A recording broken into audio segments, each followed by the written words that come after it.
ले चूँकि वज़ीर आज़म साहब ने कल चीन में तकरीर की और पूरी दुनिया को ये बताया कि जब से उन्होंने प्राइम मिनिस्टर बने यानी कि अप्रैल 2022 से पाकिस्तान में करप्शन ही नहीं हुई है। अभी इतना बड़ा झूठ इंटरनेशनल ऑडियंस के बाद बोला तो इसमें 300 बिलियन रुपए के करप्शन हुई है, 300 बिलियन रुपए की। और हमारे वज़ीर आज़म साहब कह रहे हैं कि करप्शन ही कोई नहीं हुई। और उसकी सबसे बड़ी एग्जाम्पल एक और जो बड़ा स्कैंडल है, शुगर स्कैंडल, जिसमें 300 बिलियन। और ये again accountant general of Pakistan ने पार्लियामेंट्री कमेटी में जाके बताया। तो वज़ीर आज़म के बेटे हैं, खुद जहांगीर तरीन हैं, चौधरीज हैं, I mean you name it, Zardaris हैं, सारे के सारे शुगर मिल ओनर्स हैं। 300 billion. Thank you very much Salman Raja Sahab, Asad कैसर साहब, मुस्तफ़ा खोकर साहब, अतू से कि आज जो पाकिस्तान के जो मसाइल हैं, जाहिर सी बात है पाकिस्तान के मसाइल की जब हम बात करते हैं तो मईशत, पाकिस्तान के अवाम जो सफ़र कर रहे हैं और इस फ्लड्स के आने की वजह से जो और सफ़र करेंगे उसको थोड़ा सा कवर करेंगे। लेकिन उससे पहले चूँकि वज़ीर आज़म साहब ने कल चीन में तकरीर की और पूरी दुनिया को ये बताया कि जब से उन्होंने प्राइम मिनिस्टर बने यानी कि अप्रैल 2022 से पाकिस्तान में करप्शन ही नहीं हुई है।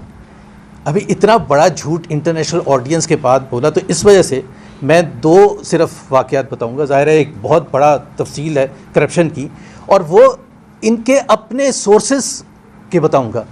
अकाउंटेंट जनरल ऑफ पाकिस्तान की 2 रिपोर्ट्स हैं। एक उन्होंने वीट स्कैंडल पर पार्लियामेंट में सबमिट की, वज़ीर आज़म को सबमिट की, और उसमें यह बताया गया कि 300 बिलियन रुपए के करप्शन हुई है, 300 बिलियन रुपए की। और हमारे वज़ीर आज़म साहब कह रहे हैं कि करप्शन ही कोई नहीं हुई। मेरा ख्याल है उनको डिक्शनरी खोल के करप्शन के मीनिंग समझने की ज़रूरत है कि करप्शन कहते हैं कितने। करप्शन कहते हैं जो अशराफिया की, फैसला साजों की जेबों में जाता है। और उसकी सबसे बड़ी एग्जांपल एक और जो बड़ा स्कैंडल है, शुगर स्कैंडल, जिसमें 300 बिलियन। और ये again accountant general of Pakistan ने पार्लियामेंट्री कमेटी में जाके बताया कि ये जो रीसेंट प्राइस इंक्रीजेस हुई हैं इसकी वजह से 300 बिलियन रुपए शुगर मिल ओनर्स की जेबों में गया है। शुगर मिल ओनर्स हैं कौन? सारे के सारे वो हैं जो कि फैसला साजी करते हैं, जिनकी हुकूमत है, जो वज़ीर आज़म के बेटे हैं, खुद जहांगीर तरीन हैं, चौधरीज हैं, I mean you name it, Zardaris हैं, सारे के सारे शुगर मिल ओनर्स हैं। 300 बिलियन अकाउंटेंट जनरल ने कह दिया और वज़ीर आज़म साहब ने हड़प कर लिया। उनको पता ही नहीं कि 300 बिलियन गए कहाँ हैं। और उन्होंने ये वादा किया था कौम के साथ जब ये शुगर स्कैंडल सामने आया है कि मैं कन्फ्रंट करूंगा शुगर माफिया को। उसको 2 महीने हो गए उस बात को, कोई एक्शन नहीं लिया गया। तो जब आप ये बातें करते हैं ना करप्शन की, एक और मैं चूँकि ये रिसेंट वाक़या और बड़ा कंसर्न है, आपको पता है कि IPPs के हवाले से जो पाकिस्तान ने जो बोझ उठाया है, सिर्फ मैं आपको बता दूं कि 8.4 ट्रिलियन रुपीज़ 10 साल में हमने कैपेसिटी पेमेंट्स, यानी कि हमने यूज़ नहीं की बिजली, ख़रीदी नहीं बिजली, लेकिन चूँकि एग्रीमेंट ऐसा था तो 8.4 ट्रिलियन रुपीज़ ओवर 10 ईयर्स हमने दिया। अब इन्होंने ECC ने एक अप्रूव किया है पेट्रोलियम प्रोडक्ट्स की शिपमेंट के लिए एक टन बन रहा है पाइपलाइन, उसका ठेका दिया है पहली चीज़ बग़ैर बिडिंग के।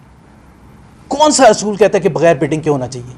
जो प्राइस आगे से आ गई, अब मैं उन कंपनीज़ का नाम नहीं लेना चाहता जो कंपनीज़, फॉरेन कंपनीज़ भी इन्वॉल्व हैं, पर आपने बिडिंग क्यों नहीं कराई है? बिडिंग कराते तो प्राइस आपको अच्छी मिलती। क्या एक ही कंपनी थी पूरी दुनिया में आके लेके आते हैं, आप क्रैक डाउन करते हैं, नॉर्मल प्रोसेस रन नहीं करने देते। तो एक तो आपकी मईशत सफ़र करती है, आपकी इकॉनमी सफ़र करती है, और फिर उसके बाद आपको फॉरेन एक्सचेंज जब एकदम से खुलेगा, मार्केट फोर्सेस जब करेंगी तो फिर आपका 300 भी जाएगा और वो झटका आप बर्दाश्त नहीं कर सकेंगे।